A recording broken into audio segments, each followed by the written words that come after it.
Jason Statham hasn't had the best luck with action movies lately, taking into consideration The Meg 2 and Expendables 4, which I can't blame him for per se.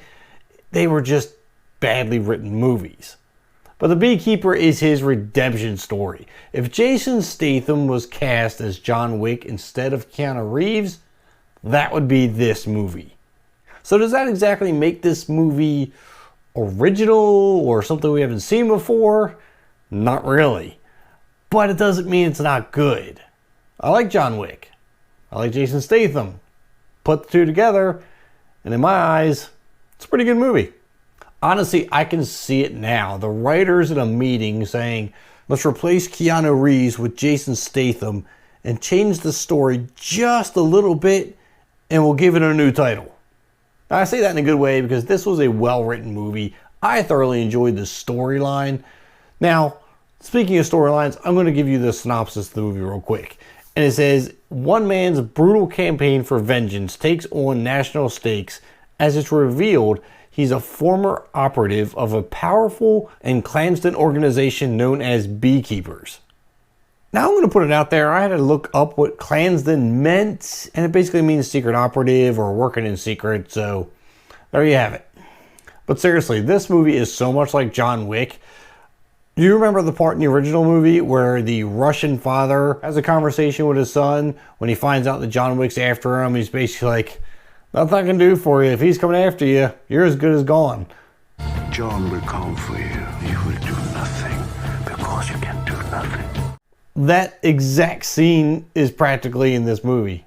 But instead of stealing his car and killing his dog, they scam someone he cares about for millions of dollars, and a few things happen in between that I don't want to say because it'll ruin the movie, and I want to make this a spoiler for your review, so you'll just have to watch it for yourself. There's just something about a guy who is so dangerous that just the mention of the guy's name puts fear into people. What it must be like to be that badass. I know I'm comparing this a lot to John Wick, but it is also very much a typical Jason Statham movie. Lots of action, lots of shooting. He's beating lots of people up, and he throws in his one-liners. You know, he's always got one-liners in between fights that he'll say something that kind of breaks up all the violence and throws like this little comedic line in there. So we definitely have lots of that, and I appreciate it. As much as I love the action, those one-liners just, I feel like they're needed to break things up a little bit. Not to mention when they're used right, they are incredibly funny. I did mention that the story didn't feel incredibly original, but I do think it was well written. I think the dialogue was good. The acting was great. Everything was on point. I couldn't really pick anything out about the movie that I didn't like. Again, not every movie's perfect. We got fight scenes that are incredibly unrealistic. People are taking on hits and damage that are just, you know, you're not getting up from that. You're not making a joke about it. And they're performing basically superhero feats in the middle of these fights. But that's the kind of stuff that is entertaining in the movie. You know it's not going to happen in real life, but you got to throw something extra in there for entertainment purposes.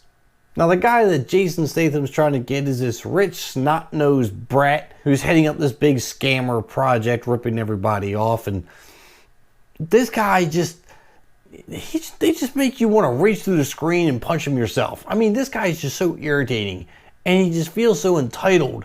And there's just so much about him that you want to see Jason Statham beat the crap out of this kid. And the build up to it is so intense that you're just like on the edge of your seat. So obviously that makes for a good movie, right? But then it also gets you thinking.